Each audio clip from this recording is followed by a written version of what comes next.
سر جی جس کے اندر تقوی نہیں ہوگا وہ اللہ تعالیٰ کی حدود کا خیال نہیں کرے گا، وہ ان کو پار کر لے گا، خود بھی پریشان ہوگا، معاشرہ سارا پریشانی میں ہوگا اور بے چینیاں پھیلیں گی۔ بالکل تقویٰ آپ سے نے ہی جیسے حدود اللہ کی حدیں معلوم ہوتی ہیں۔ دیکھیے، بالکل آپ دونوں کے جواب ٹھیک ہے، لیکن الفاظ بالکل ایسے مناسب ہونے چاہیے تاکہ سب سامنے والا سمجھے۔ تقوی اور حدود اللہ میں تعلق یہ ہے کہ حدود اللہ کی پابندی بغیر تقوی کے نہیں ہو سکتی۔ یہ بڑی سیدھی سی بات ہے۔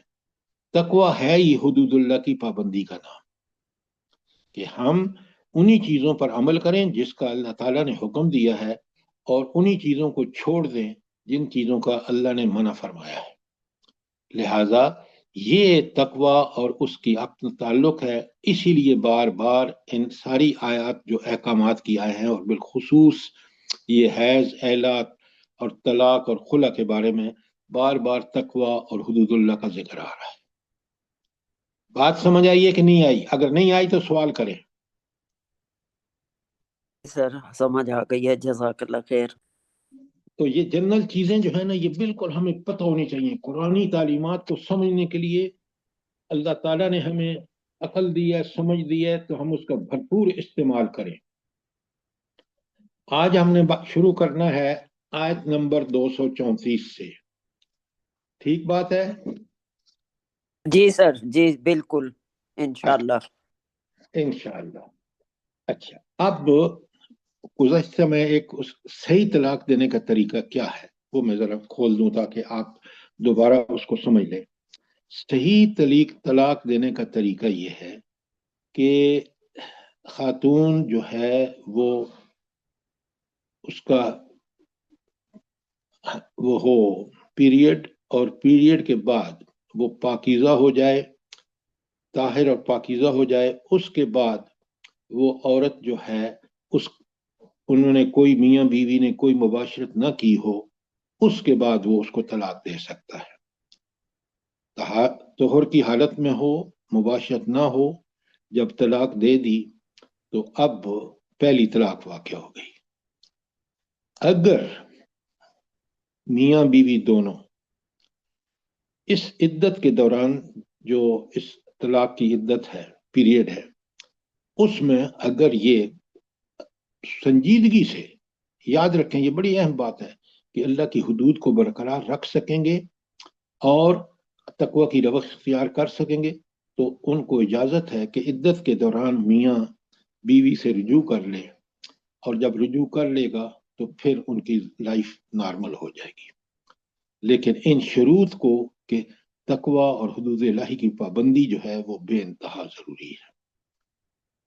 اب اگر وہ پہلی پیریڈ میں طلاق نہیں دیتا، دوسری میں بھی اس کو اجازت ہے، لیکن اگر دوسری عدت ختم ہو گئی اور اس نے رجوع نہیں کیا تو یہ معاملہ خاصا گڑبڑ ہو گیا۔ اب ہونی تو چاہیے تھی اس ملک میں اسلامی حکومت جو ان چیزوں کو قرآن و سنت کی روشنی میں حل کرتی، لیکن کیونکہ یہ ملک اللہ تعالیٰ سے دھوکہ ہم نے کیا ہے، جس کا آج خمیازہ ہم بھگت رہے ہیں۔ ہم نے اللہ تعالیٰ سے ملک لیا کہ ہم اسلام قائم کریں گے، اور اسلام ہی کی جڑوں کو اس کی ملک کی اسٹیبلشمنٹ نے پوری طرح تباہ و برباد کیا۔ لہٰذا 2 طلاق کے بعد رجوع ہو سکتا ہے، اگر عدت سے پہلے کر دیا تو ٹھیک، عدت کے بعد اگر کیا تو پھر رجوع نہیں ہوگا، بلکہ ان کو دوبارہ شادی کرنی ہوگی۔ اور اگر تیسری طلاق بھی دے دی ہے تو پھر وہ ختم ہو گیا رشتہ، اور کوئی ان کے بعد اس میں کوئی نیگوسیشن، کسی راضی نامے کی کوئی صورت نہیں ہو سکتی، الا یہ کہ وہ خاتون کسی اور سے شادی کرے، اور اس شادی میں باقاعدہ وہ رہیں، اور پھر اس میاں کا انتقال ہو جائے یا وہ طلاق لے لے، تو پھر اس پہلے آدمی سے اگر دونوں راضی ہوں، دونوں میاں بیوی دونوں، عورت اور مرد، تو پھر شادی ہو سکتی ہے، بشرطے کہ وہ اللہ تعالیٰ کی حدود کی پابندی اختیار کریں اور تقوی کی روش اختیار کریں. یہ تھا صحیح طلاق کا طریقہ. کوئی سوال کوئی جواب ہو آپ کا؟ ورنہ میں نے شروع کرنا ہے آیت نمبر 234 سے، تو میں اس سے شروع کر رہا ہوں. سر یہاں پہ صرف حیض کا ذکر آیا ہے نہیں، لیکن کیا نفاس کی صورت میں بھی یہی سب مسائل ہوں گے؟ دیکھیے بالکل، اور عورت کو پاکیزہ حالت میں ہونی چاہیے، چاہے حیض ہو چاہے نفاس ہو. اب آئیے آیت 234 پر. بسم اللہ الرحمن الرحیم. آیت 234 پڑھ رہا ہوں اور ترجمہ کر رہا ہوں. بسم اللہ الرحمن الرحیم. والذین یتوفون منکم ویذرون ازواجا یتربصن بانفسہن اربعۃ اشہر وعشرا. تم میں سے جو لوگ مر جائیں ان کے پیچھے ان کی بیویاں زندہ ہوں تو وہ اپنے آپ کو 4 مہینے 10 دن روکے رکھیں. گویا ان کی عدت کیا ہے؟ 4 مہینے 10 دن، اگر وہ حاملہ نہ ہوں تو. اور اگر حاملہ ہوں تو پھر کیا عدت ہے؟ جلدی بتائیں. عمل سر. وضع حمل. بالکل ٹھیک فرمایا آپ نے. تو یہ 4 مہینے 10 دن، دیکھیں اسلام ایک بڑا دین فطرت ہے. اس کا مقصد یہ ہے اتنا ٹائم دینے کا کہ خاتون خانہ اس کے میاں کا اس کے شوہر کا انتقال ہوا، لہذا اس کو کچھ عرصہ درکار ہے تاکہ وہ اپنے آپ کو ریہیبلیٹ کر سکے، تاکہ وہ دوبارہ پوری طرح اپنے سینسز میں آ جائے، غم سے جو چھٹکارا حاصل کر لے، اور اس کی پاکیزگی کا بھی پوری کا پورا اہتمام ہو جائے. تو لہٰذا یہ تھا کہ اس عورت کا جس کا میاں کا انتقال ہو جائے اور وہ حاملہ نہ ہو تو اس کی مدت 4 مہینے 10 دن ہے.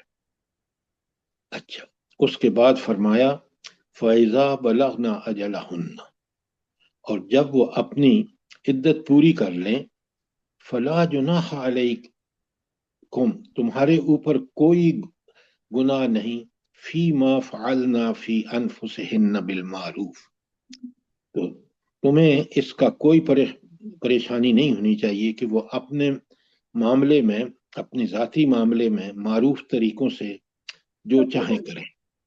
یعنی پھر عورت کو بحیثیت انسان اس کے بھی حقوق ہیں. اس کا میاں کا انتقال ہو گیا، اب اس کو آزادی ہے کہ وہ اب سوچ سمجھ کر تاکہ اپنی زندگی تقوی اور حدود الہی کی پابندی کرتے ہوئے گزار سکے، تو جو چاہے وہ معروف طریقے سے کر سکتی ہیں. اور آگے جو قرآن کی آخر میں، آیت کے آخر میں جو اللہ تعالیٰ کی آیات، وہ اللہ تعالیٰ کی صفات آتی ہیں، بڑی اہم ہیں. مثلا واللہ بما تعملون خبیر، یہ یاد رکھنا کہ جو کچھ بھی تم عمل کر رہے ہو اللہ اس سے لمحہ لمحہ باخبر ہے. تو گویا یعنی زندگی گزارنے کا، جو دنیا میں زندگی گزارنی ہے، وہ بڑی احتیاط سے، کیونکہ جس رب کے ساتھ آپ کا معاملہ ہے وہ رب پوری طرح چیزوں کو جانتا سمجھتا، اور کیا اسی کے دن اسی کے سامنے آپ نے قیامت کے دن پیش ہونا ہے، تو پھر وہ آپ کو بتا دے گا اور پھر آپ اس وقت کچھ بھی نہیں کر سکیں گے. لہٰذا اس دنیا میں ہر معاملہ کرتے ہوئے، خاص کر یہ شادی نکاح کے معاملات اتنے پیچیدہ ہیں کہ ان میں تو آدمی پھونک پھونک کر قدم رکھے اور اللہ کے احکامات کی پابندی کرتے ہوئے چلے تاکہ اللہ کی رضا اس کو حاصل ہو. لہٰذا یہ صفت اللہ تعالیٰ کی کہ اس کو بما تعملون خبیر بہت زبردست صفت ہے، اور مجھے اور آپ کو اسی کو پیش نظر رکھ کر دنیا کے معاملات کرنے چاہیے. کوئی سوال آیت 234 میں؟ شاباش. سر جو ایک بوڑھی عورت کا مطلب بندہ فوت ہو جاتے ہے، وہ تو چل اپنے گھر میں، اپنے شوہر کے گھر میں بچوں کے ساتھ عیدت پوری کر لے گی. کوئی ینگ عورت لڑکی کا اس طرح بیوہ ہو جاتی ہے، اس کی عیدت اپنے شوہر کے گھر میں پوری کرنی ہوگی یا والدین کے گھر میں؟ دیکھیں آپ نے اس کو اچھی طرح پڑھ چکے ہیں اور یہ بات ہمارے سامنے آ چکی ہے کہ اللہ تعالیٰ نے کس طرح اس بات کا اہتمام فرمایا ہے، کیونکہ اللہ سے بہتر کون جانتا تھا کہ یہ معاملات ہوں گے، اور انہی معاملات کی وجہ سے اللہ تعالیٰ نے پوری طرح عورت کو حکم دیا ہے کہ وہ اسی گھر میں ٹھہرے جہاں اس کے میاں کا انتقال ہوا ہے، اور وہیں وہ اس کے جو لواحقین ہیں یا جو وارثاء ہیں، وارث اس کے خامند کے، وہ اس کا پورا اہتمام کریں، اس کی رضاعت وغیرہ کا۔ تو شوہر کا انتقال ہونے کی صورت میں جیسے میں نے آپ کو بتایا ہے کہ اس کی عدت 4 ماہ اور 10 دن ہے، یہ اس نے اسی گھر میں گزارنی ہے، اور اگر حاملہ ہو تو وضع حمل جو ہے وہ اس کا عدت کا پیریڈ ہوگا۔ کوئی سوال؟ شاباش۔ اب ہم چلتے ہیں جی آیت کی۔ سر جی، بیوہ اور طلاق یافتہ دونوں کا وضع حمل ہی ہوگا، یہ بھی کہہ رہے ہیں آپ؟ کیا بات کر رہی ہیں آپ؟ یعنی کہ بیوہ وہ اگر حاملہ آپ ہے سنیں میری بات، آپ سنیں میری بات، اگر وہ بیوہ ہوئی ہے اور اس کے حمل نہیں تھا تو اس کی 4 مہینے 10 دن ہے، اور اگر وہ بیوہ ہوئی ہے اور حاملہ تھی تو پھر وضع حمل اس کی عدت ہے۔ جی سر جی ٹھیک۔ اچھا، اس میں جو خاتون پوچھ رہی تھی نا، ذرا میں آپ کو ایک آیت کا حوالہ دیتا ہوں تاکہ ہم اپنے پورا قرآن سے جو اس حوالے سے احکامات ہیں ان سے پوری طرح واقف ہوں۔ آپ اسی کے ساتھ لکھیں سورہ بقرہ کی آیت 240۔ اب میں اس کا ترجمہ پڑھ رہا ہوں اور آپ بڑے غور سے سنیں۔ یہ احکامات اتنے واضح ہیں، اور جس طرح معاشرے میں اس کو نیگلیکٹ کیا جا رہا ہے۔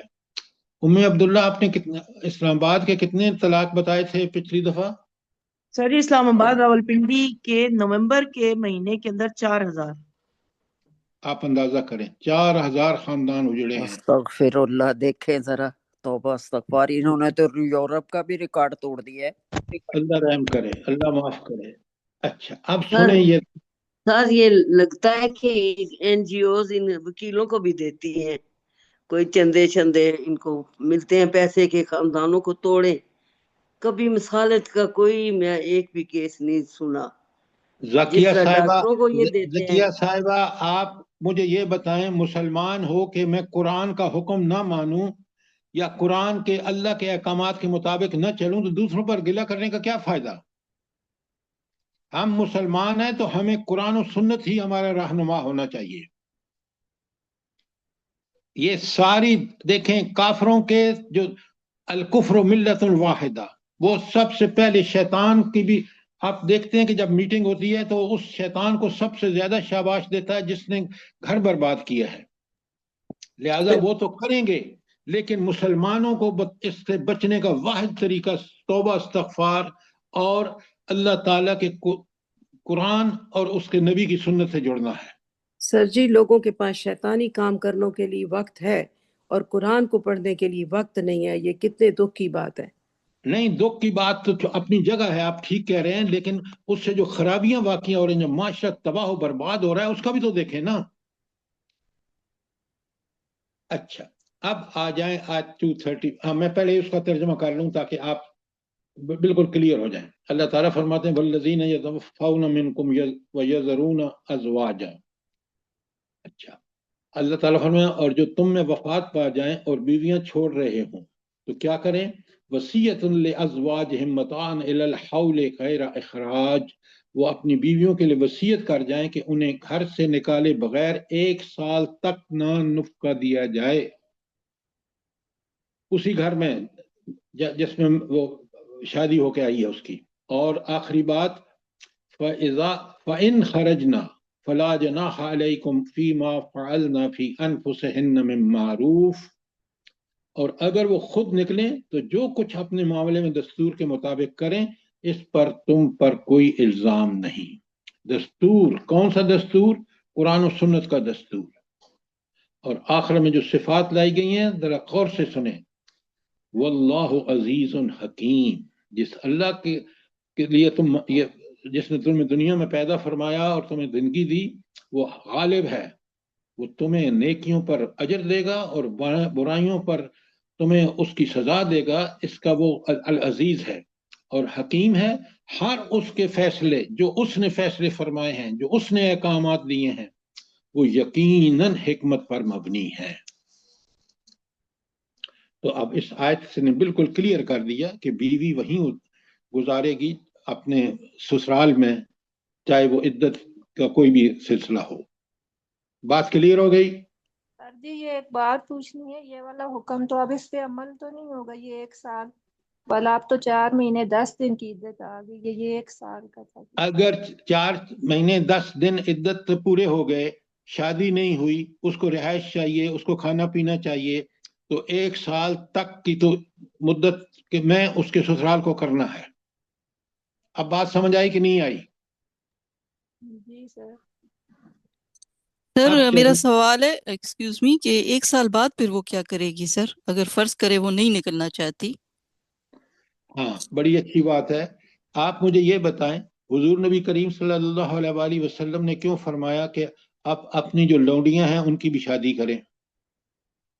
اگر وہ خاتون بوڑھی نہیں ہے تو اس کی شادی ہونی چاہیے تاکہ معاشرے میں وہ اپنا رول ادا کر سکے اور تاکہ معاشرہ ان تمام برائیوں سے بچ سکے جس میں اتنی فالتو عورتیں ادھر ادھر پھر رہی ہیں، جیسے آپ مغرب میں دیکھ رہی ہیں.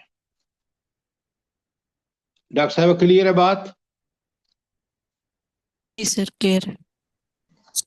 اچھا. سر جی ایک سوال ہے کہ احسان کا رویہ رکھتے ہوئے وہ بعد میں بھی اس کو تو رکھ سکتے ہیں نا سر جی، اگر وہ بوڑھی ہے تو؟ بالکل رکھنا چاہیے ان کو، اور وہ ان وارثوں کا حق فرض ہے. دیکھیں نا اللہ تعالیٰ نے اس کی جائیداد میں حصہ رکھا ہے اس کا، آپ کیوں بھول جاتے ہیں؟ اگر وہ شادی نہیں کرتی تو پھر اس کو بالکل حق حاصل ہے. سر اس کا گھر ہے، بچے ہیں، تو وہ عموماً تو ایسا ہی ہوتا ہے، تو وہ کیوں جائے گی؟ دیکھیں یہاں انسان کو جو فطری زندگی ہے، اس کو اگر وہ بچے والی ہے، بچوں کی اس نے تربیت کرنی ہے تو وہ اس کا فرض ہے وہ کرے، اور اس بچوں کے بھی جائیداد میں حصے ہیں، اس کے بھی جائیداد میں حصہ ہے وہ اس کے. آپ ساری چیزوں کو سامنے رکھ کے بات کریں گے نا تو پھر بڑی سمجھ آ گئی آپ کو. میری بات سمجھ رہے نہیں آپ ڈاکٹر صاحبہ؟ جی سر سمجھ رہے ہیں، جزاک اللہ. اچھا اب آگے 235 میں دیکھیں، وَلَا جُنَاحَ عَلَيْكُمْ فِي مَا أَرَدْتُمْ بِهِ من خطبة النساء أو أكننتم في أنفسكم. بڑی پیاری بات ہے کس طرح شریعت نے سارے جذبات کو سامنے رکھ کے ایسے فیصلے اللہ تعالیٰ نے فرمائے جو عین حکمت پر مبنی ہے. اب سنیں اس کا ترجمہ. زمانہ عدت میں خواہ تم ان بیوہ عورتوں کے ساتھ منگنی کا ارادہ اشارے کنائے میں ظاہر کرو، خواہ دل میں چھپائے رکھو، دونوں صورتوں میں کوئی مذائقہ نہیں. اب ایک خاوند ایک عورت بیوہ ہو گئی ہے، دیکھیں یہاں کس قدر بیوہ کی اگر وہ شادی کے قابل ہے تو کس قدر اللہ تعالیٰ نے اس کا پروویژن رکھا ہے. کہ ظاہر ہے اگر وہ جو خاتون ہے جو بیوہ ہوئی ہے اس کے اچھے سیرت کردار کی وجہ سے کئی لوگ چاہیں گے، تو اللہ تعالیٰ کہتے ہیں کہ چاہے تم اس کا ذکر کرو یا نہ کرو، اللہ کو تو پتہ ہے کہ تم دلوں میں چھپائے رکھو گے، لیکن اللہ یہ بالکل اس بات کا کوئی گناہ نہیں کہ تم ان چیزوں کو کسی انداز میں ان تک کمیونیکیٹ کر دو. اس لیے کہ آگے اللہ فرماتے ہیں علم اللہ تو جانتا ہے، اللہ نے جان لیا انکم ستذکرونہن کہ تم یقیناً ان سے اس کا ذکر کرو گے، ولیکن لا تعیدوہن سرا الا ان تقولوا قولا معروفا. مگر دیکھو خفیہ عہد و پیمان نہ کرنا، اگر کوئی بات کرنی ہے تو معروف طریقے سے، کہ آپ کی کوئی خاندان کی یا آپ کی کوئی رشتہ دار اس کو بتائے کہ بھئی فلاں صاحب آپ سے شادی میں انٹرسٹڈ ہیں، اب یہ اس کی مرضی ہے کہ وہ اس کو ایگری کرتی ہیں یا نہیں. پھر فرمایا اللہ تعالیٰ فرماتے ہیں اگلے آیت کا اگلا حصہ سنیں، وَلَا تَعْزِمُوا عُقْدَةَ النِّكَاحِ حَتَّى يَبْلُغَ الْكِتَابُ أَجَلَهُ. اور